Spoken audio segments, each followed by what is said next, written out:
आइए मेरे प्यारे मित्रों, आइए आइए मेरे प्यारे मित्रों,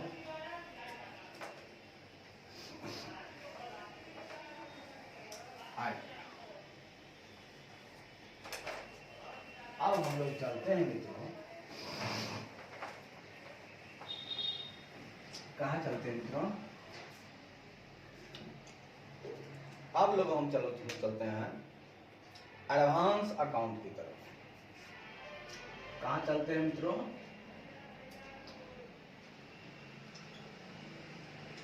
एडवांस अकाउंट की तरफ चलते हैं। ठीक है, हमारा चैप्टर नंबर 5 है। क्या है मेरा? चैप्टर नंबर 5 है हमारा अमालगमेशन ऑफ कंपनी। जैसा कि नाम से पता है मित्रों कि यहाँ पे दो या दो से अधिक कंपनियां आपस में मिल रही हैं, अमालगमेट कर रही हैं, मतलब सम्मिलित हो रही हैं। ठीक है, इसका मतलब होता है दो या दो से अधिक कंपनी का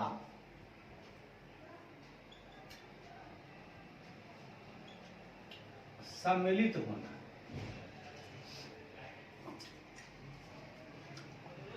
अब एक सवाल है मेरे मित्रों, जरा गौर से सुनिएगा। सवाल है मित्रों,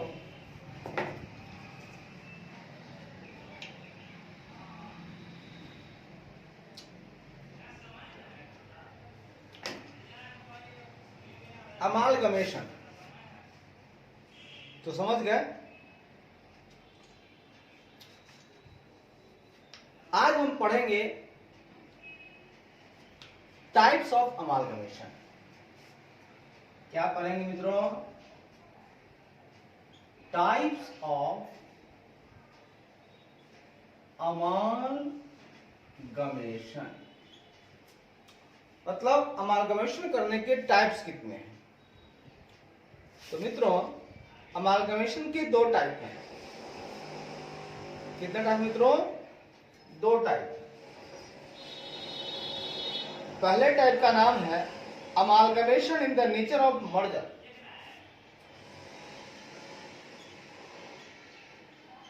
amalgamation in the nature of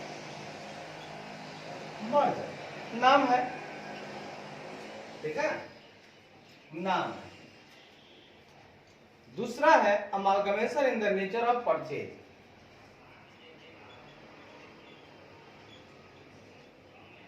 amalgamation in the nature of purchase। यहां पे हम लोगों ने सीखा मित्रों कि दो तरह के होते हैं अमालगमेशन के टाइप्स। पहला होता है amalgamation in the nature of merger और दूसरा होता है amalgamation in the nature of purchase. पहले हम लोग कुछ बातें जानेंगे, फिर आगे बढ़ेंगे। कहता है the institute of chartered accountants of India has introduced accounting standard AS14 on accounting for amalgamation. सुनिएगा, अकाउंटिंग फॉर अमालगमेशन पर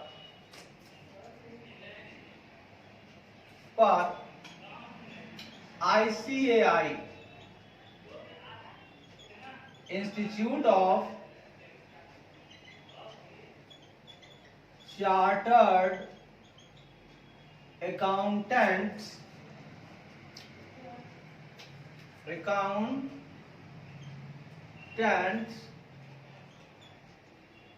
ऑफ इंडिया ने आईसीआई ने अकाउंटिंग स्टैंडर्ड 14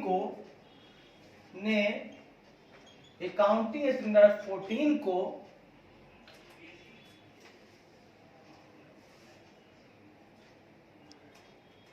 इंट्रोड्यूस किया। बोला कि आपको जब भी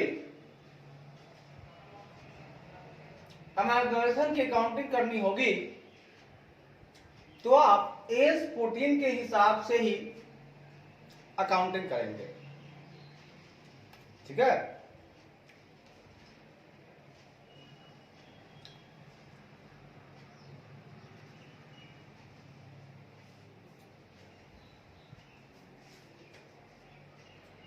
यह स्टैंडर्ड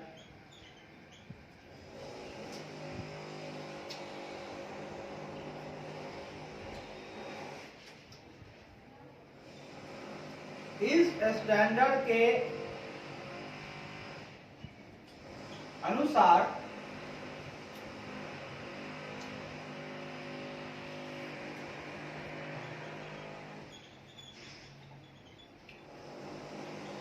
एमालगमेशन के 2 टाइप्स होते हैं। कितने होते हैं? 2 टाइप्स होते हैं। ठीक है। पहला, amalgamation in the nature of merger।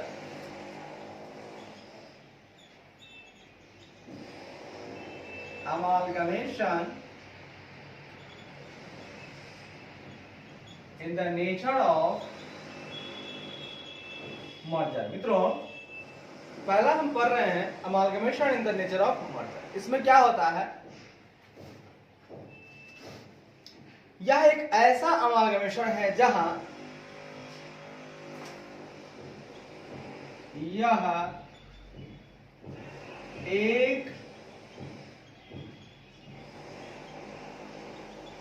ऐसा अमालगमेशन है जहां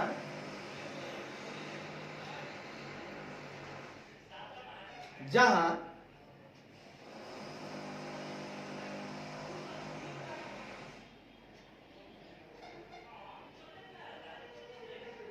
जहां जहां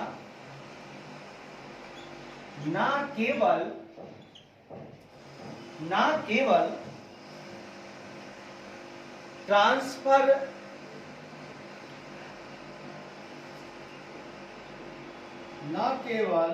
ट्रांसफर कंपनी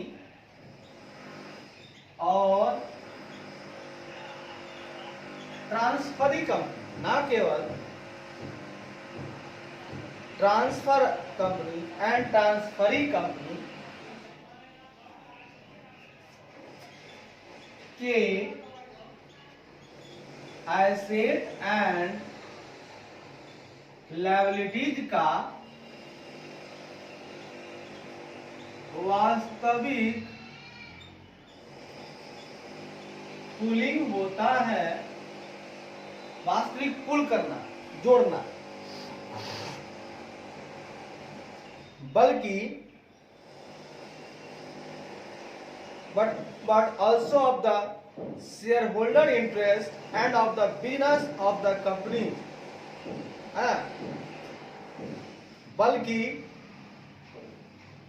बल्कि शेयरहोल्डर्स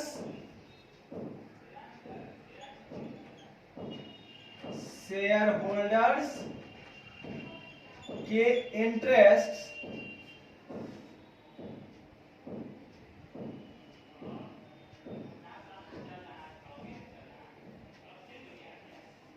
एंड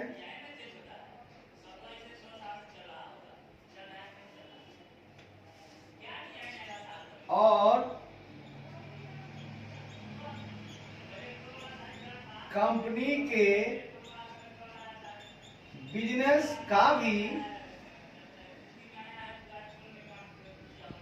वास्तविक पूलिंग होता है। वाह, ये कहना चाहता है मित्रों कि amalgamation in the nature of merger में एक होता है ट्रांसफर करने वाली कंपनी और एक होता है लेने वाली कंपनी। ठीक है, तो यहाँ ट्रांसफर देने वाला और फरी का मतलब लेने वाला। पूलिंग का मतलब होता है जब दो कंपनी मर्ज होती है। पूलिंग का मतलब होता है जब दो कंपनी मर्ज होती है, ठीक है, मतलब आपस में मिलती है। यहां पर एमालगमेशन में न केवल ट्रांसफर कंपनी और ट्रांसफरी कंपनी के एसेट एंड लायबिलिटीज का वास्तविक पुलिंग होता है, मतलब वास्तविक मर्जर होता है, दोनों आपस में जुड़ते चले जाते हैं। ये तो होता ही, साथ साथ ही शेयर होल्डर का जो इंटरेस्ट है और जो कंपनी का बिजनेस है वो भी, उसका भी मर्ज होता है। बिजनेस वही करना होगा, बिजनेस आप चेंज नहीं कर सकते हैं, वही बिजनेस को बढ़ाना। चल आगे कहता है, सुनिएगा, कहता है मित्रों,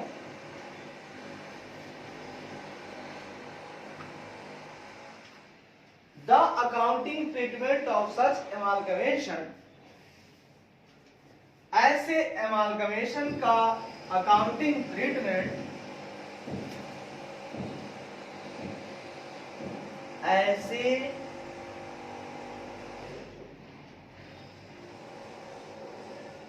अमालगमेशन का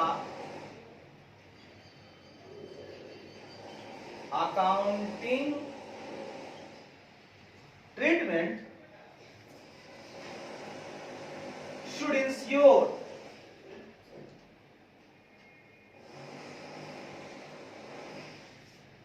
the accounting treatment of such amalgamation should ensure that ऐसे amalgamation के accounting treatment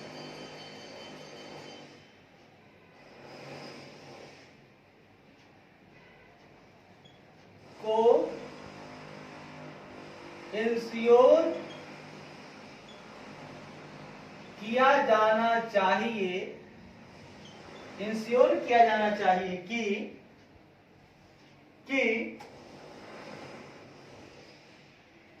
the resultant figures, कि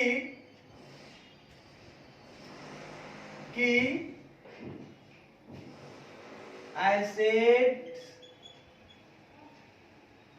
liabilities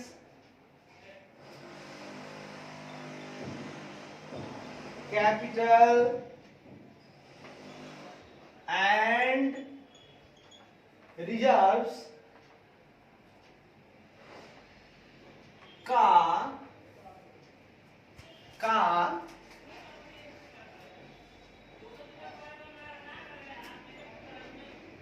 परिणामी फिगर कम या फिगर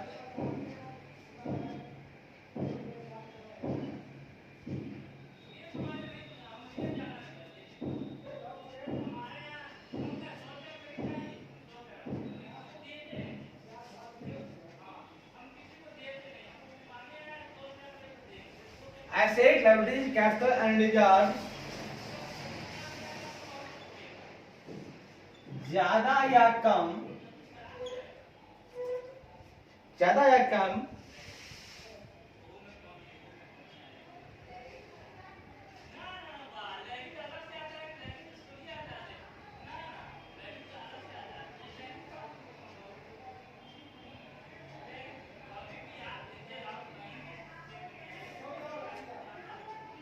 का परिणामी फिगर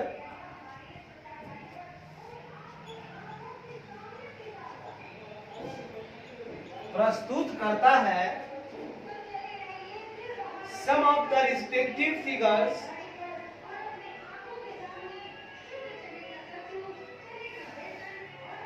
प्रस्तुत करता है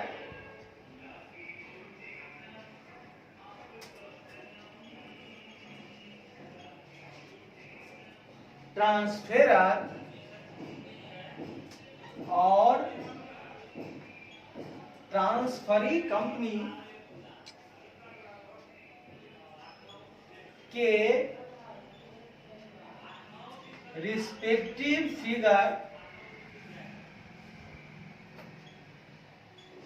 के टोटल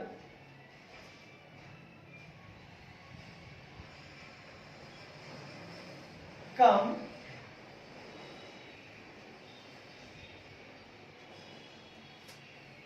टोटल को प्रस्तुत करता है। सुनिए क्या कहा जाता है।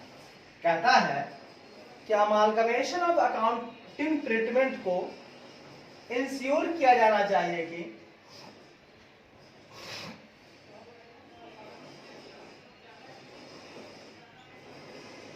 द्वारा इंश्योर किया जाना चाहिए कि asset, liabilities, capital and reserve ज्यादा या कम का जो परिणामी फिगर है वो क्या प्रस्तुत करता है।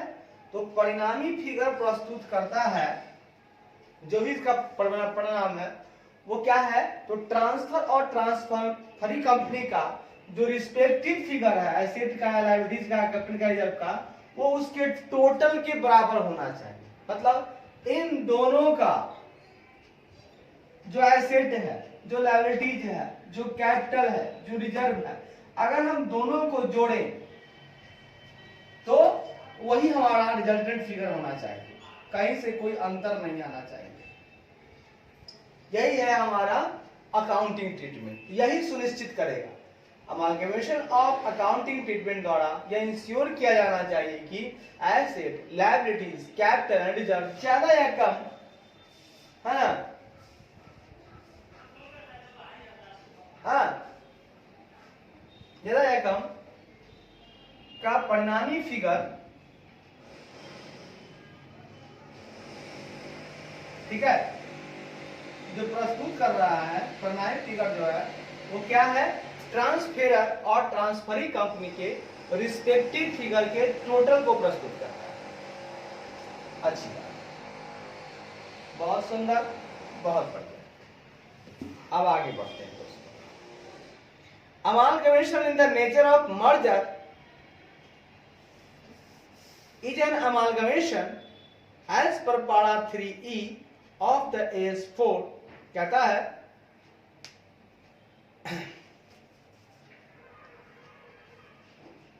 amalgamation in the nature of merger is an amalgamation, ठीक है। एक amalgamation in the nature of merger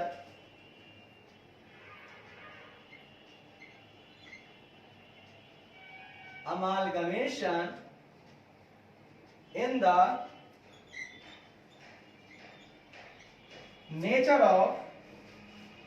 nature of merger एक amalgamation है।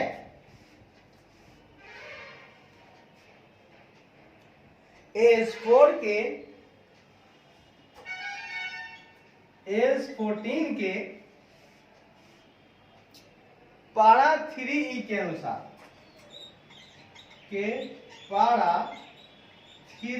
के अनुसार, सुनिएगा, amalgamation in the nature of merger एक अमालगमेशन है AS14 के पारा 3E के अनुसार। कौन सा है पारा? पारा 3E के अनुसार। Amalgamation in the nature of merger एक अमालगमेशन है AS14 के पारा 3E के अनुसार। मतलब AS14 का जो पारा 3E है उसके अनुसार कहता क्या है कि amalgamation in the nature of merger भी एक अमालगमेशन है यदि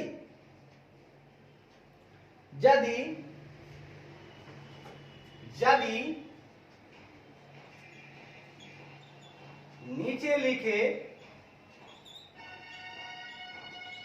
शर्तों को नीचे लिखे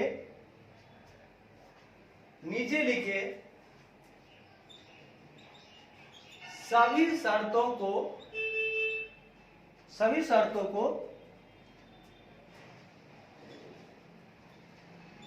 संतुष्ट कर लेता है। अगर नीचे लिखी सारी शर्त को संतुष्ट कर लेता है, अगर वो मर्जर मतलब वो अमालगमेशन तो को पूरा कर लेता है, संतुष्ट या पूरा कर लेता है, और नीचे लिखे सारे कंडीशन को पूरा कर लेता है, तो हम यही कहेंगे कि amalgamation in the nature of merger है ना। चार्जर है क्या सभी? आधे छोटका की बड़का ये चार्जर है। आइए मेरे प्यारे मित्रों, प्यार मोहब्बत से आइए, मुस्कुराते आइए, प्यार मोहब्बत से आइए। तो आइए मित्रों, पहले हम कंडीशन की चर्चा करते हैं। वे कौन कौन से कंडीशंस हैं अमालगमेशन के, जिन्हें पूरा कर लिया जाए तो ये हमारा बन जाता है amalgamation in the nature of merger. पहली कंडीशन याद रखिएगा, कंडीशन 1। पहली कंडीशन है all the asset and liabilities of the transferor company, मतलब जो ट्रांसफर कर रहा है अपना व्यापार, ठीक है, become after amalgamation the asset and liabilities of the transferee company. ठीक है, सुनिएगा, अमालगमेशन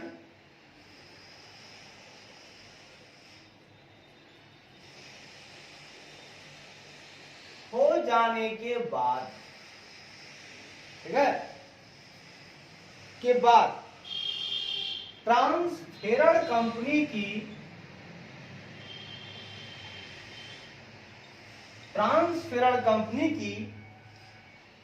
सभी एसेट और लायबिलिटीज की सभी एसेट और लायबिलिटीज, अमालगमेशन हो जाने के बाद ट्रांसफेरर कंपनी की सभी एसेट और लायबिलिटीज, ट्रांसफरी कंपनी की एसेट और लायबिलिटीज हो जाएगी। लायबिलिटीज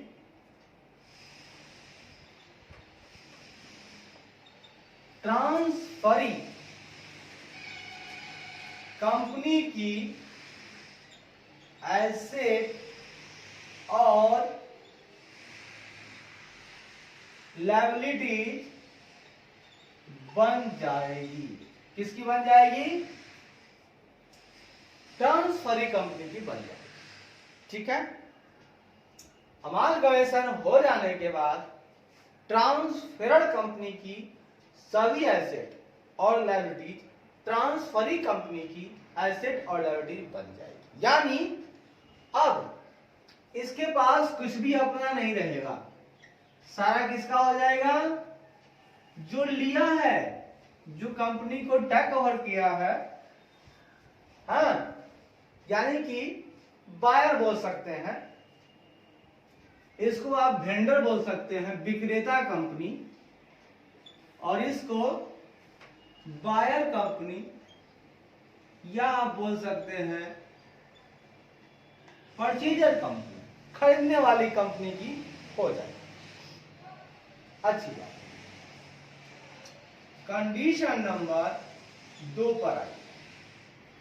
दूसरा कहता है shareholders holding not less than 90% of the face value of the equity share of the transferor company other than the equity shares already held therein immediately before the amalgamation. ठीक है,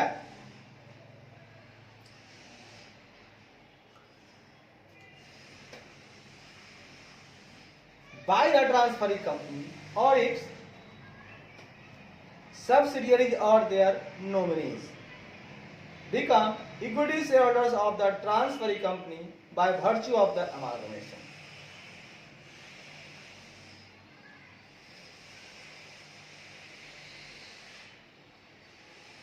सुनिएगा मित्रों, क्या कह दिया है?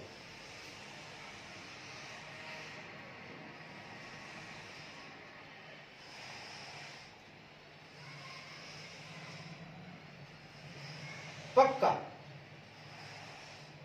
एमालगमेशन के आधार पर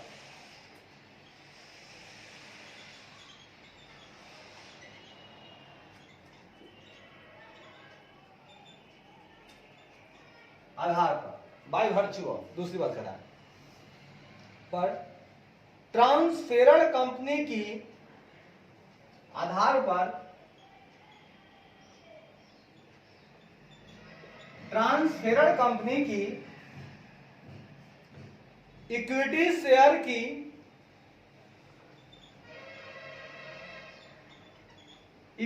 शेयर की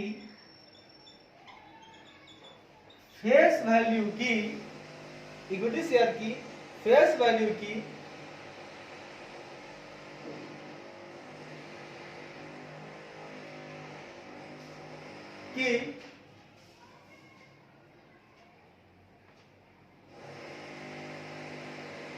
90% से कम शेयर होल्डिंग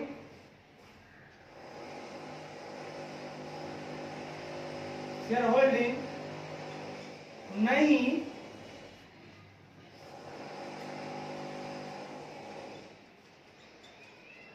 होनी चाहिए। मतलब ट्रांसफरर कंपनी की इक्विटी शेयर की फेस वैल्यू की 90% से कम share holding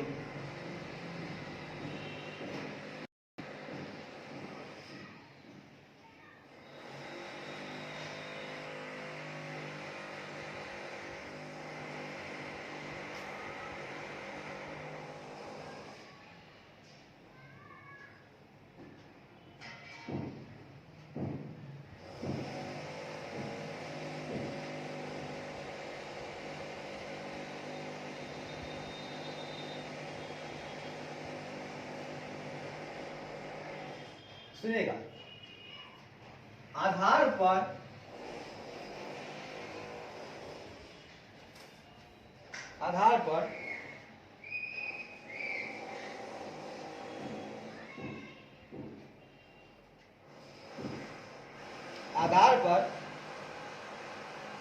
transferee company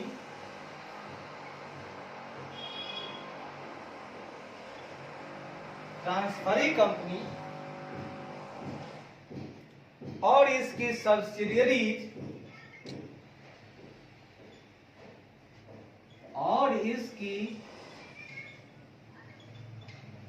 subsidiaries या उनकी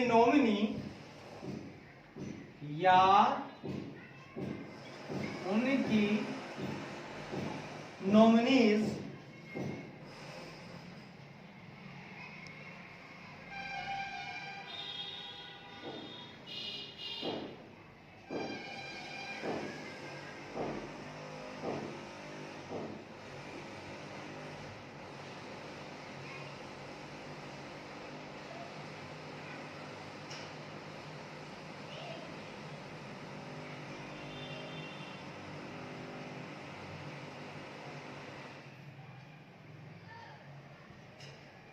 नॉट लेस देन 90%।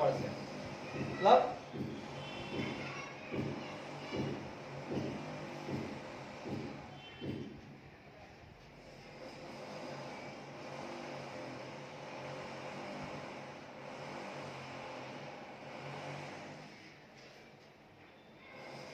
सुनिएगा आधार पर ट्रांसफेरर कंपनी की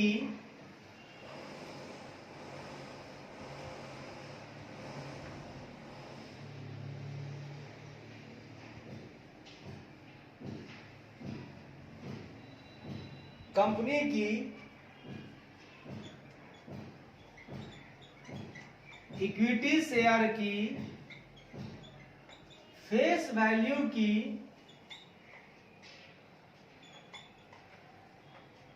कम से कम 90% शेयर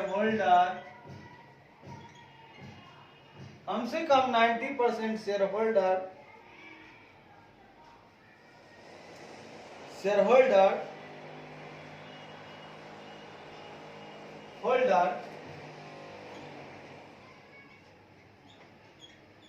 ट्रांसफरी कंपनी की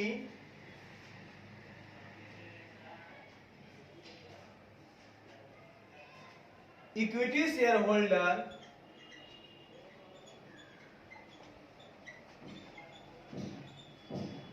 बन जानी चाहिए, यानी बन जाएगी।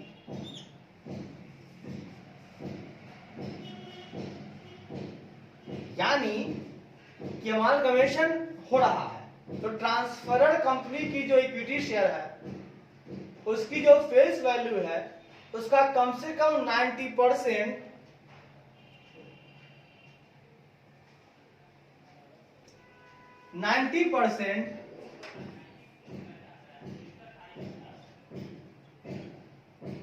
होल्ड करने वाले शेयर होल्डर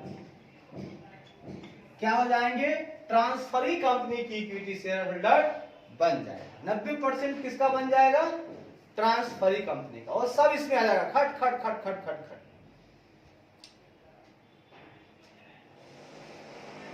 अदर देन इसके अलावा, ये जो है उसको छोड़ करके इसके अलावा कौन कौन,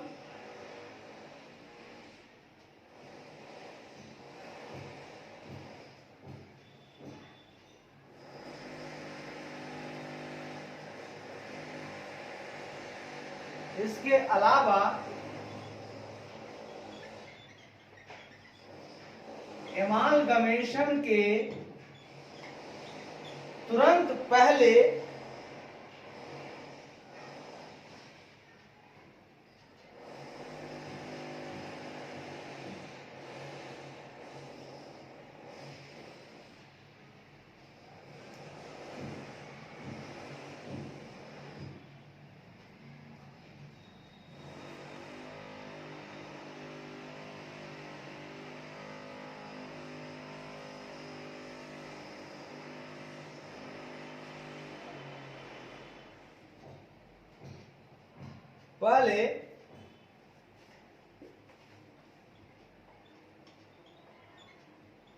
ट्रांसफरी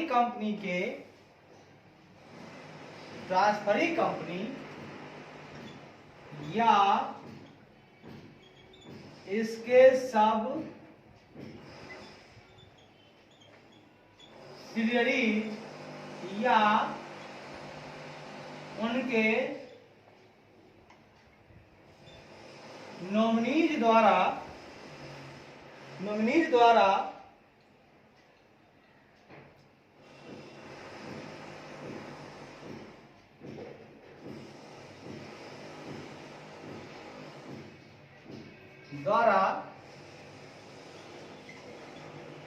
ऑलरेडी ट्रांसफर कंपनी के इक्विटी शेयर को होल्ड किए हुए हैं।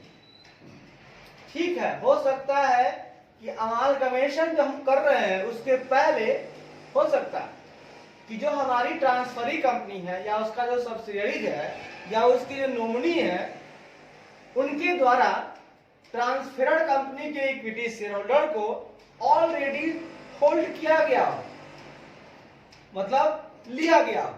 ठीक है, आप लिए हैं पहले, कोई दिक्कत वाली बात नहीं है, उसको हम छोड़ रहे हैं। इसके अलावे जो भी आपके पास बच रहे शेयर होल्डर्स हैं ट्रांसफर कंपनी साहब, वैसे तो आपको ले लिया गया है पहले ही ट्रांसफरी कंपनी द्वारा, लेकिन फिर भी जो बचे हुए आपके शेयर होल्डर्स हैं, है ना, आपके पास जो इक्विटी शेयर्स हैं उनके फेस वैल्यू के, याद रखिएगा, यहाँ पर ध्यान दीजिएगा, फेस वैल्यू का जो है कम से कम 90% जो होल्ड करने वाले शेयर होल्डर्स हैं वो किसके बन जाएंगे, वो ट्रांसफरी कंपनी के इक्विटी शेयर होल्डर बन जाएंगे। बहुत बढ़िया, बहुत सुंदर।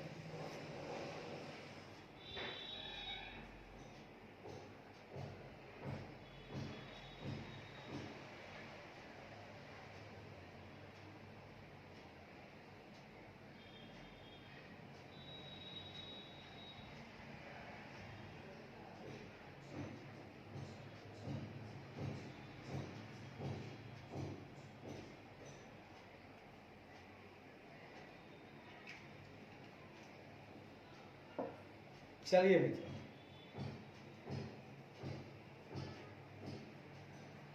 अब हमारे पास है 5 तो कंडीशन ही है।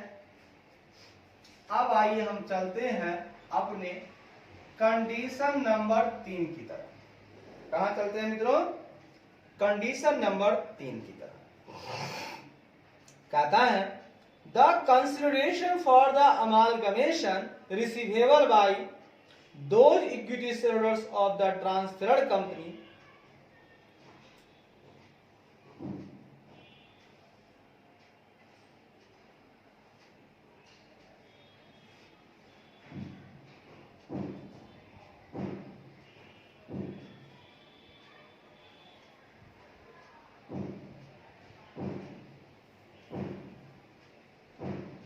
देखिएगा, ट्रांसफेरड कंपनी की वैसे वे सभी इक्विटी शेयर होल्डर, सुनिएगा,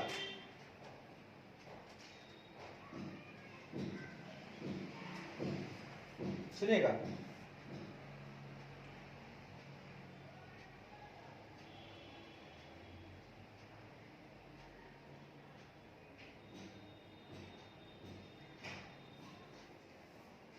ट्रांसफेरड कंपनी की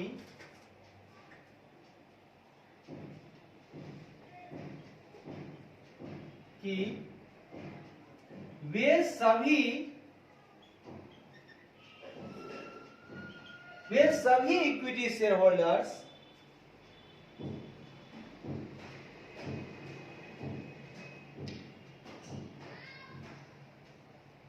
इक्विटी शेयर होल्डर्स अमालगमेशन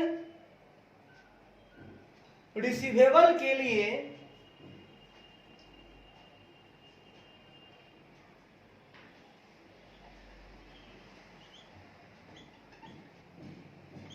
एमालगमेशन यानी कि प्राप्ति, एमालगमेशन प्राप्ति के लिए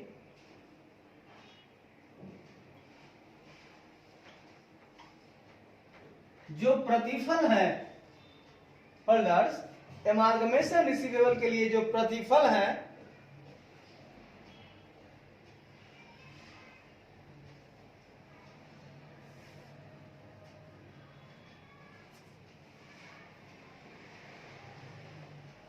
कि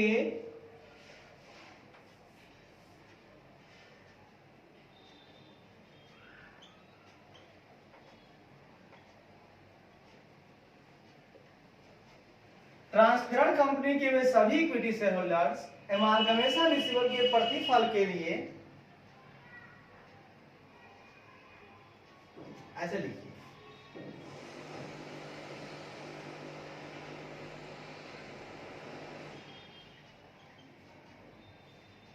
एमालगमेशन रिसीवेबल यानी प्राप्ति के प्रतिफल के लिए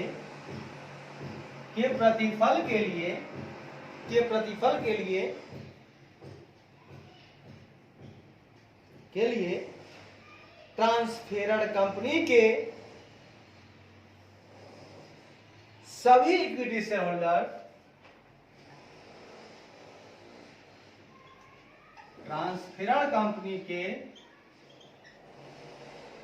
सभी इक्विटी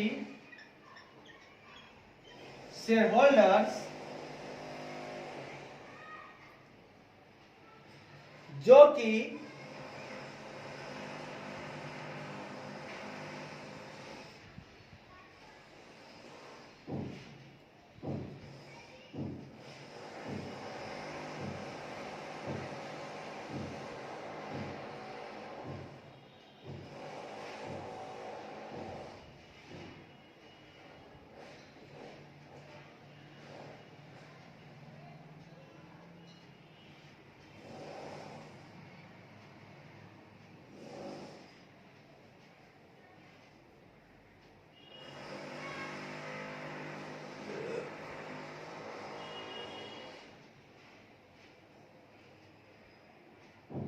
सभी इक्विटी शेयर होल्डर जो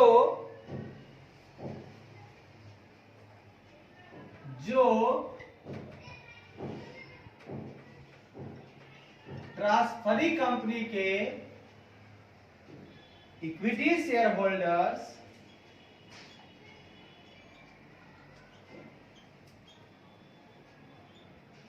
बन जाने के लिए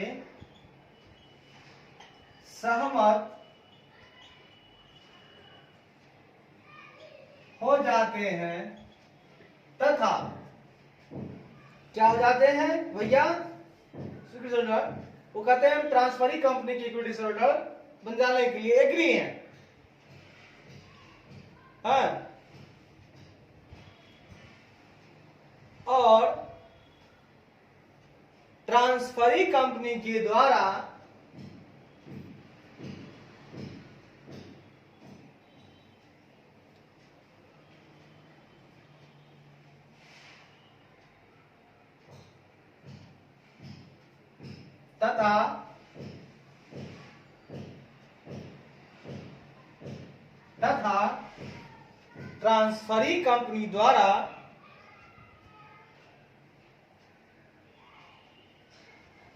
तथा ट्रांसफरी कंपनी द्वारा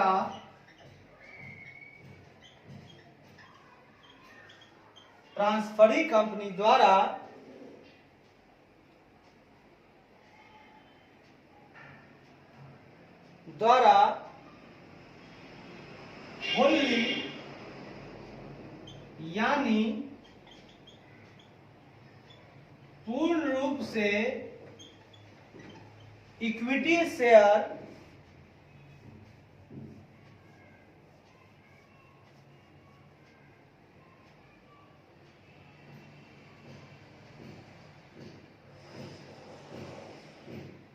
पूर्ण रूप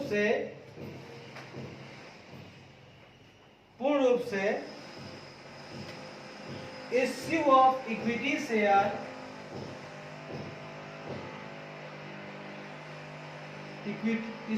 equity share in the transferee company के रूप में डिस्चार्ज किया जाता है। डिस्चार्ज किया जाता है सिर्फ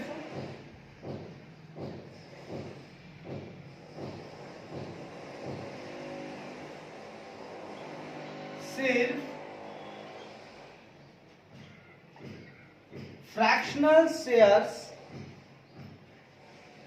सिर्फ किसी भी फ्रैक्शनल शेयर्स के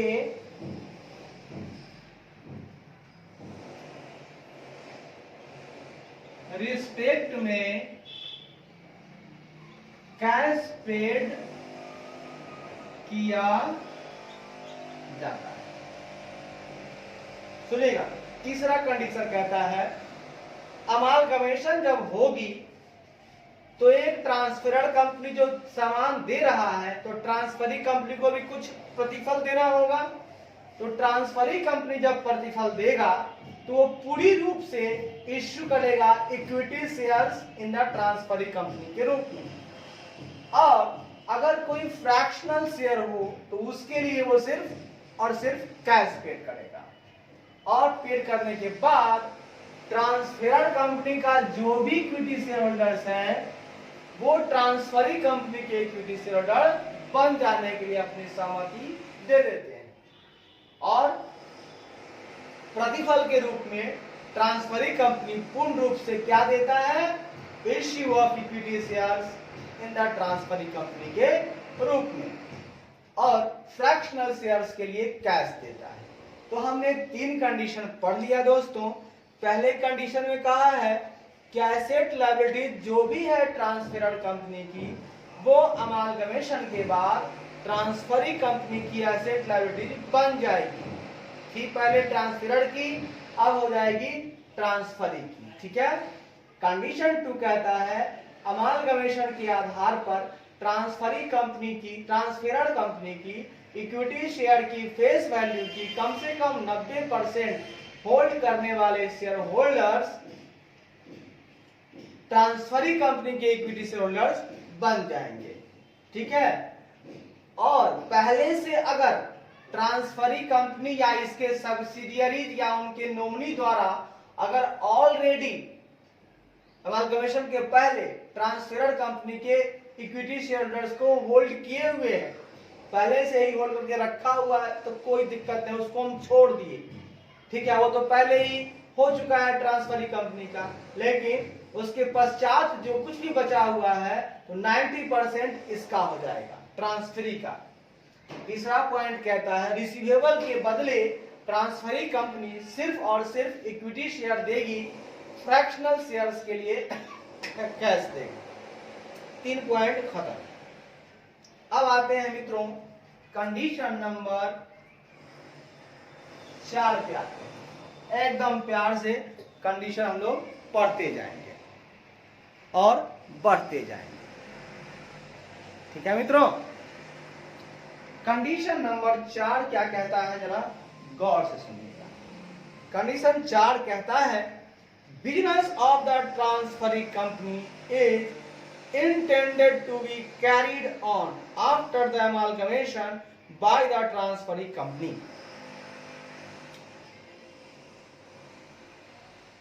हाँ, ट्रांसफरी अमालगमेशन के पश्चात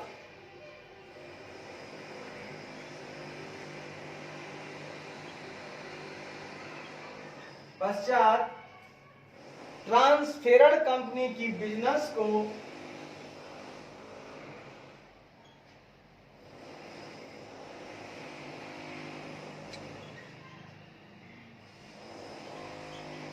ट्रांसफरी कंपनी द्वारा ट्रांसफेरर कंपनी की बिजनेस को ट्रांसफरी कंपनी द्वारा ट्रांसफेरर कंपनी की बिजनेस को ट्रांसफरी कंपनी द्वारा ट्रांसफेरर कंपनी की बिजनेस को जारी रखने का इरादा होना चाहिए। तो जारी रखने का इरादा होना चाहिए। अगर इरादा नहीं है, एमालगमेशन हो रहा है और उसके पश्चात अगर ट्रांसफरी कंपनी कहता है कि हम वही बिजनेस नहीं चलाएंगे, तो फिर ये मर्जर नहीं कहलाएगा। ट्रांसफरी कंपनी को ट्रांसफरर वाली कंपनी वाली ही व्यापार को आगे तक बढ़ा के लेकर चलने का इरादा होना चाहिए। अब आइए दोस्तों condition number 5, no adjustment is intended to be made to the book values of the asset and liabilities of the transferor company when they are incorporated in the financial transferring company.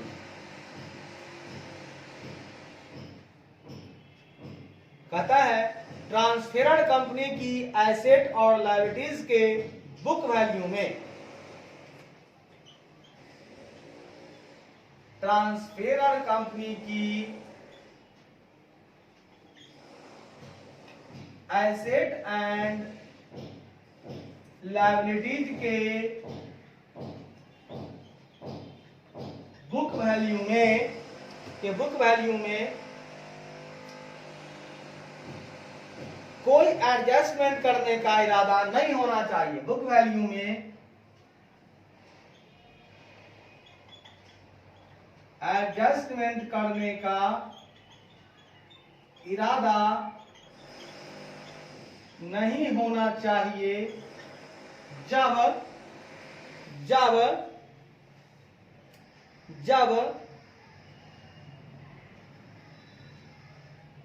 जब वे ट्रांसफेरर company के financial statement में सम्मिलित होते हैं।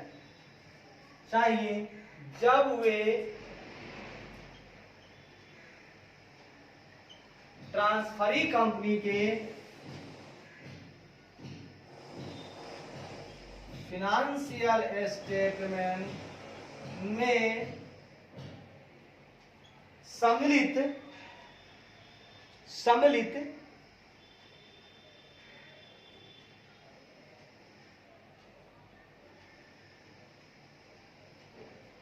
सम्मिलित होते हैं। मतलब ट्रांसफरर कंपनी की एसेट एंड लायबिलिटीज के बुक वैल्यू में एडजस्टमेंट करने का इरादा नहीं होना चाहिए, कोई इरादा नहीं है जब वे ट्रांसफरी कंपनी के फाइनेंशियल स्टेटमेंट में सम्मिलित होते हैं, क्योंकि जब खरीदेगा ट्रांसफरी कंपनी तो वो सम्मिलित हो जाएगा, उसके एसेट लायबिलिटीज के बुक वैल्यू में कोई एडजस्टमेंट नहीं करना होगा। एक्सेप्ट, परंतु कुछ हालातों में except to ensure uniformity of accounting policy, लेकिन अकाउंटिंग पॉलिसी की यूनिफॉर्मिटी को इंश्योर करने के लिए, लेकिन अकाउंटिंग पॉलिसी की यूनिफॉर्मिटी मतलब एकरूपता, अकाउंटिंग पॉलिसी की यूनिफॉर्मिटी को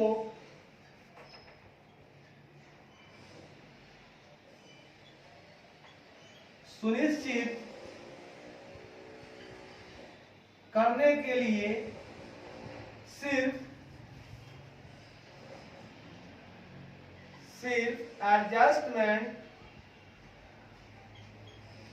किया जा सकता है। अगर अकाउंटिंग पॉलिसी में थोड़ी यूनिफॉर्मिटी चाहिए, मतलब दोनों में अंतर है, दोनों में एकता होनी चाहिए, एकता लाना है, तो उसके लिए थोड़ा बहुत एडजस्टमेंट आप कर सकते हैं। फॉर एग्जाम्पल, उदाहरण के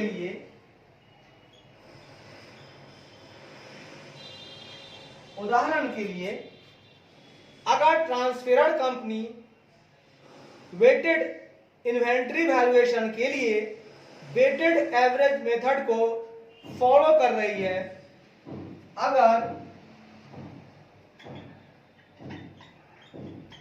ट्रांसफरर कंपनी इन्वेंट्री वैल्यूएशन के लिए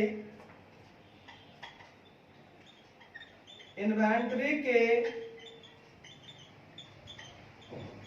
मूल्यांकन के लिए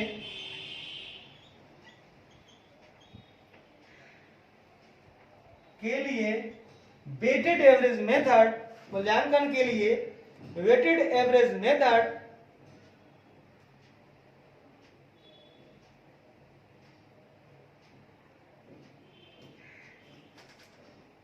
को फॉलो कर रही है,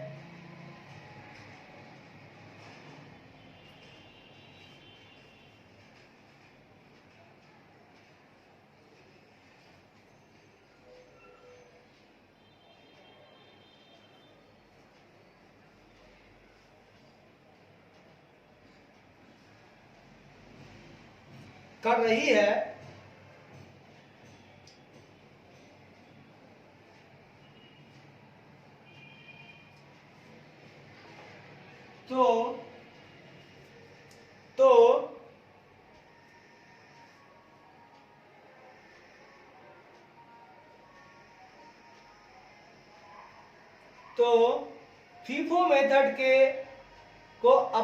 अप्लाई द्वारा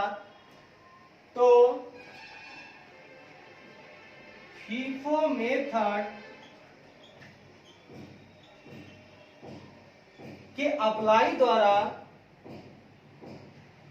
ट्रांसफरर कंपनी के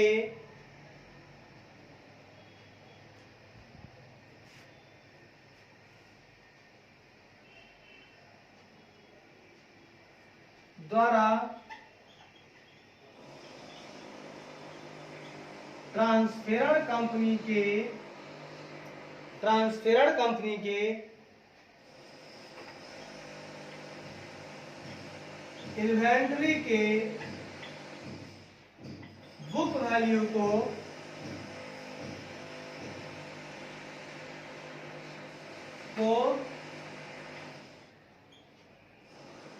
रिवाइज्ड होगा यदि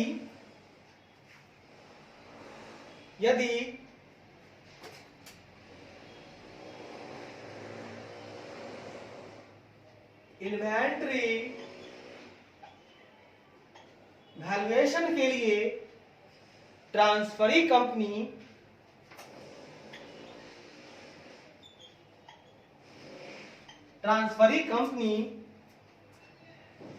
फीफो मेथड फॉलो कर रही है।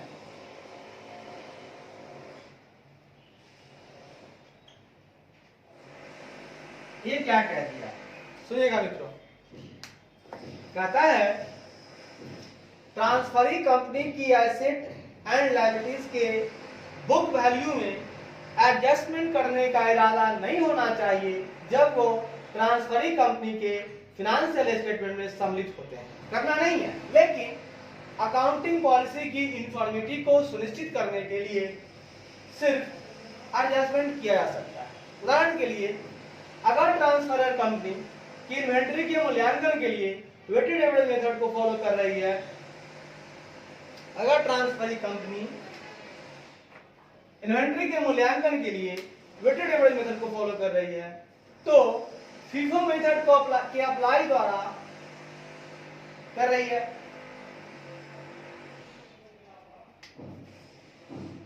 तो फीफो मेथड के अप्लाई द्वारा ट्रांसफर कंपनी के इन्वेंट्री के बुक वैल्यू रिवाइज होंगे। ठीक है, कब? यदि इन्वेंट्री वैल्यूएशन के लिए ट्रांसफरी कंपनी फीफो मेथड कर रही है। वैसे वो तो फॉलो कर रही है वेटेड एवरेज, लेकिन चूंकि अगर ट्रांसफरी कंपनी वैल्यूएशन के लिए फीफो लगा रही है, तो ट्रांसफरर को भी अपनी बुक वैल्यू को रिवाइज करना होगा फीफो के हिसाब से, क्योंकि पहले वो वेटेड एवरेज चला रहा है। ठीक है, चलना चाहिए, एडजस्ट करना नहीं है, लेकिन चूंकि यहाँ फॉलो कर रही है ये ट्रांसफरी कंपनी फीफो, तो अब उसको रिवाइज कर लेना होगा अपने को फीफो के हिसाब से। ठीक है, ट्रांसफर कंपनी को फीफो के हिसाब से काम करना होगा।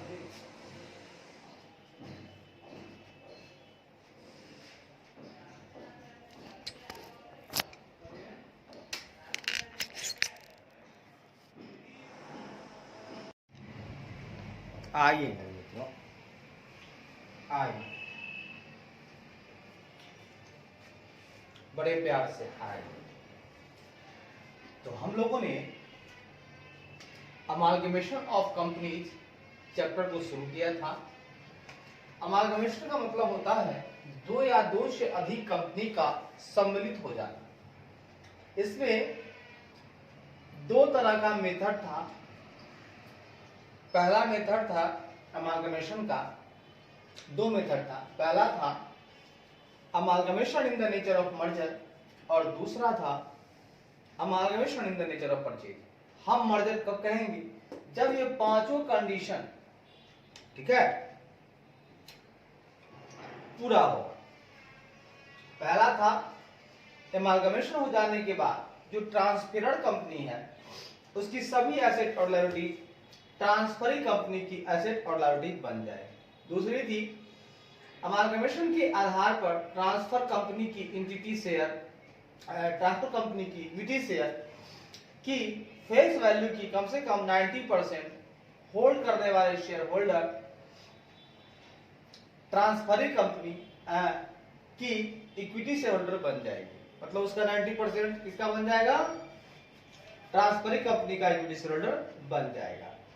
हाँ, ध्यान रखिएगा, अगर पहले से अमालगमेशन के तुरंत पहले ट्रांसफरी कंपनी या इसके सब्सिडियरी या उनके नॉमिनी द्वारा ऑलरेडी ट्रांसफरर कंपनी के इक्विटी शेयर होल्डर को होल्ड किए हुए हैं, अगर पहले से होल्ड किए हुए हैं ट्रांसफरी कंपनी, तो उसको छोड़ के, उसको यहाँ चर्चा हम नहीं करेंगे, उसके अलावे जो बचा हुआ है उसका 90%।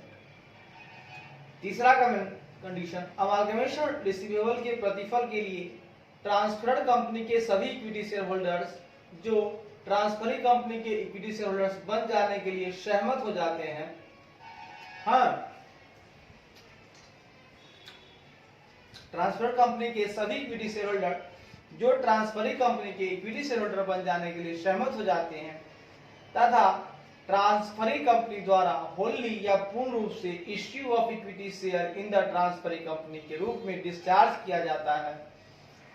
सिर्फ किसी भी फ्रैक्शनल शेयर के लिए के रिस्पेक्ट में कैश पेड किया जाता है। ये हो गया आपका कि अगर अमालगमेशन के बदले में जो प्राप्ति होती है तो एक तो पहला कंडीशन है कि ट्रांसफरी कंपनी के सभी इक्विटी शेयर होल्डर जो ट्रांसफर्ड कंपनी के सभी इक्विटी शेयर होल्डर जो ट्रांसफरी कंपनी के इक्विटी शेयर होल्डर बन जाने के लिए सहमत हो जाते हैं। बोलते हैं ट्रांसफर कंपनी के इक्विटी शेयर होल्डर, भैया अब तो हम उनके हो गए हैं, उन्होंने पैसा दे दिया है हमारी कंपनी को, तो अब हम लोग जो है उन्हीं के इक्विटी शेयर होल्डर बन गए हैं। और ट्रांसफरी कंपनी बोलेगी कि ठीक है आप हमारे लिए बन चुके हैं, तो हम आपको देंगे सिर्फ और सिर्फ equity shares in the transferee company, तो उसी के नाम से, और फ्रैक्शन के लिए कैश देंगे। चौथा कंडीशन है अमालगमेशन के पश्चात ट्रांसफरी कंपनी द्वारा ट्रांसफर्ड कंपनी की बिजनेस को जारी रखने का इरादा होना चाहिए। ये ट्रांसफरी कंपनी तुम्हारा काम है कि जो ही बिजनेस है ट्रांसफर्ड कंपनी की उसको कंटिन्यू रखो। और पांचवा कंडीशन, ट्रांसफर्ड कंपनी के एसेट एंड लायबिलिटीज के बुक वैल्यू में एडजस्टमेंट करने का इरादा नहीं होना चाहिए। नहीं,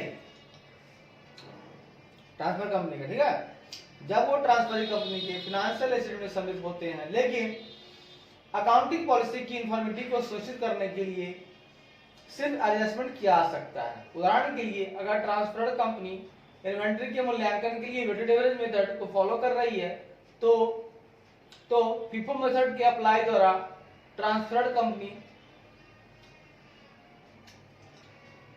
के इन्वेंट्री के बुक वैल्यू को डिवाइड होगा यदि इन्वेंट्री वैल्यूएशन के लिए transferee company FIFO method follow कर रही है। देखिएगा, वैसे तो ट्रांसफर्ड कंपनी कर रहा है वेटेड एवरेज, लेकिन अगर हमारा ट्रांसफरी जो कंपनी है अगर वो यूज कर रही है फीफो, तो हमको भी ट्रांसफर्ड कंपनी के बुक वैल्यू को, इन्वेंट्री के बुक वैल्यू को भी फीफो मेथड से ही रिवाइज कर देना होगा। ठीक है, चलिए अब आगे बातें करते हैं।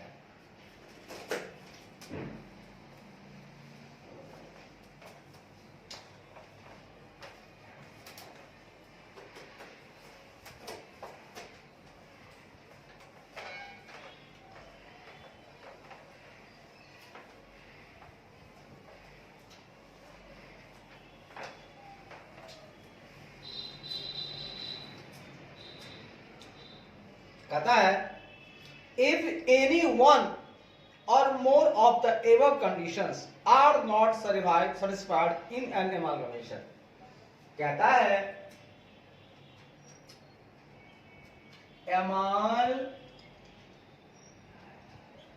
amalgamation में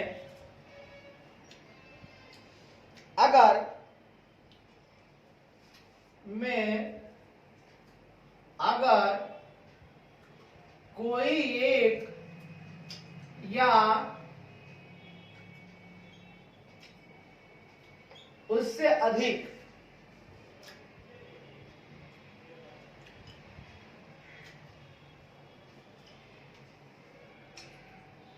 अगर उपरोक्त कोई एक या उससे अधिक कंडीशन सेटिस्फाइड नहीं होता है, condition satisfied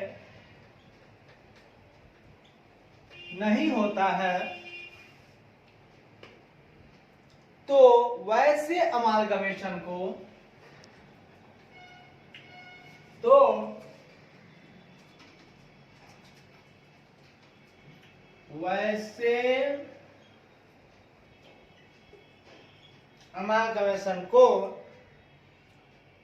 amalgamation in the nature of purchase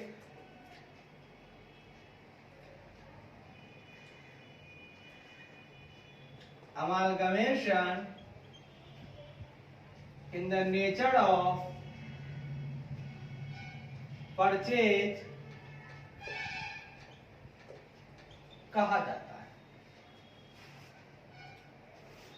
ठीक है, चल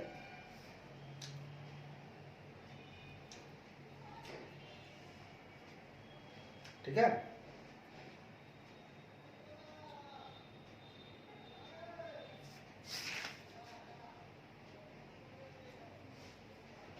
अब हम कुछ डिफरेंस पढ़ेंगे मित्रों, ठीक है। आइए दोस्तों, आइए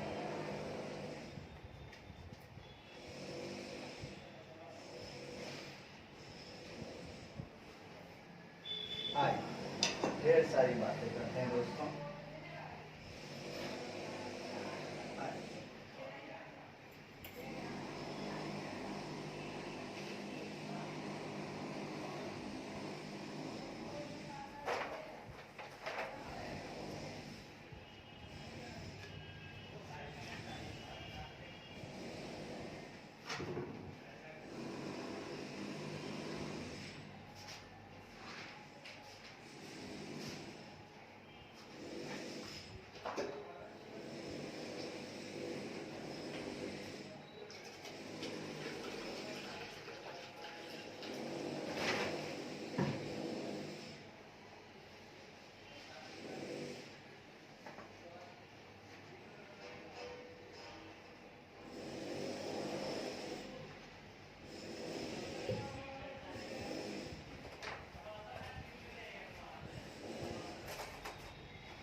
आइए मित्रों, आइए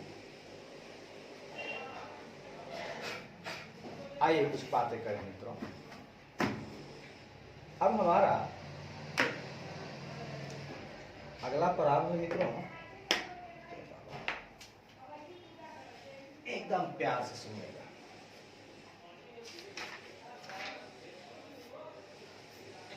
अब हम लोग बात करेंगे मित्रों, सुनिए, अब बात करेंगे मित्रों डिफरेंस। अब हम चर्चा करेंगे मित्रों difference between amalgamation in the nature of merger and amalgamation in the nature of purchase। अभी जो चर्चा करेंगे मित्रों वो बात करेंगे हम लोग डिफरेंस मतलब अंतर, difference between amalgamation in the nature of merger, amalgamation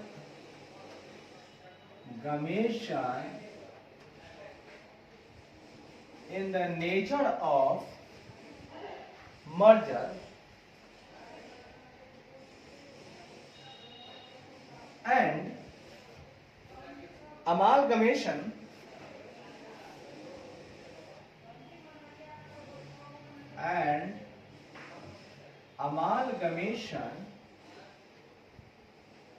in the nature of purchase.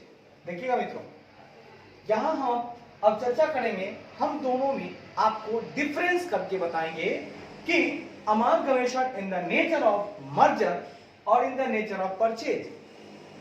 Merger वाले में और परचेज वाले में आखिर क्या अंतर है, जिससे कि हमको डिफाइन हो पाएगा कि भाई ये जो अमालगमेशन है वो मर्जर नेचर का है और ये जो अमालगमेशन है वो परचेज नेचर का है। तो आइए हम लोग अंतर देखते हैं मित्रों। सबसे पहली अंतर, हम इसको मित्रों 3 पार्ट में बांटेंगे। कितने पार्ट में बांटेंगे मित्रों? इसे हम बांटेंगे मित्रों 3 पार्ट में, 1 पार्ट, 2 पार्ट, 3 पार्ट। पहला पार्ट है बेस्ड ऑफ डिस्टिंक्शन, मतलब अंतर के लिए जो सबसे अच्छा ऑप्शन है, तरीका है, वो हम किस हिसाब से हम उसको अंतर करें, क्या बेस्ट है, कौन सी पॉइंट को हम दिमाग में अपनी बातों में रखेंगे ताकि अंतर करने में मजा आएगा। एक हो जाएगा amalgamation in the nature of merger. एक कहानी हम मर्जर की लिखेंगे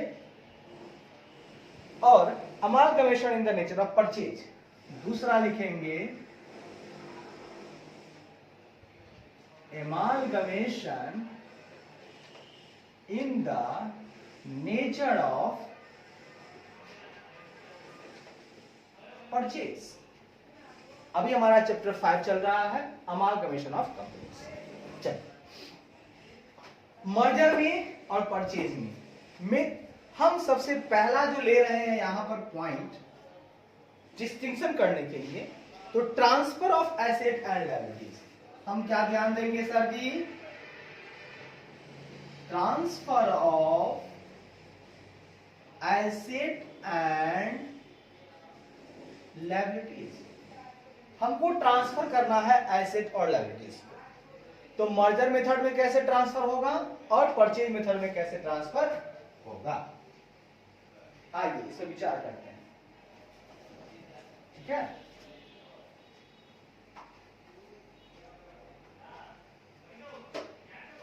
आइए इस पर हम लोग विचार करते हैं। ठीक है, तो जब अमालगमेशन मर्जर नेचर का होगा तो क्या होगा? There is transfer of all asset and liabilities. Merger method में जितने सारे भी एसेट हैं और लायबिलिटीज हैं वो ट्रांसफरर कंपनी जो है दे देगा ट्रांसफरी कंपनी को, मतलब ट्रांसफर कर देगा। There is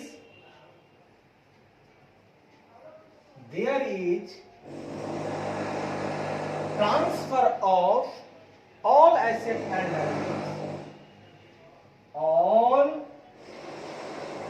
assets and liabilities, जितना भी एसेट है और लायबिलिटीज है वो सारा का सारा ट्रांसफर हो जाएगा मर्जर में। ठीक है, जब हम ट्रांसफर की बात करते हैं, एसेट और लायबिलिटीज को ट्रांसफर करने की बात करते हैं, तो जब मर्जर का मेथड आएगा उसमें सारे के सारे एसेट और सारे के सारे लायबिलिटीज हमें ट्रांसफर कर देना होगा। लेकिन परचेज में क्या होगा? There need not be transfer for all asset and liabilities. There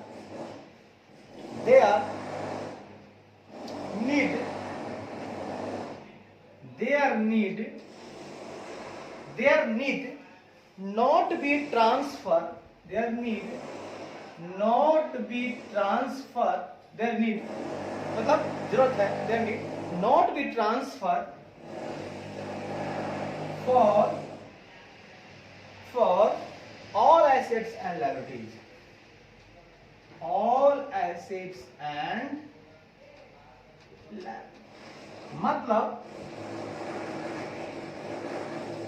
क्या बात समझिएगा, ये पॉइंट जब ट्रांसफर की बात हो रही है तो मर्जर मेथड में आंख बंद करके जितने भी एसेट हैं और जितने भी लायबिलिटीज हैं वो साहब ट्रांसफर हो जाएंगे। बट परचेज मेथड में ऐसा नहीं है। जितने एसेट और लायबिलिटीज वो ट्रांसफरी कंपनी के ऊपर अलाउ करेगा, देगा, उतना ही एसेट और लायबिलिटीज ट्रांसफर होगा। ठीक है। दूसरा, शेयर होल्डर्स ऑफ ट्रांसफेयर कंपनी। अब दूसरा हम ले रहे हैं, एक्सक्यूज मी,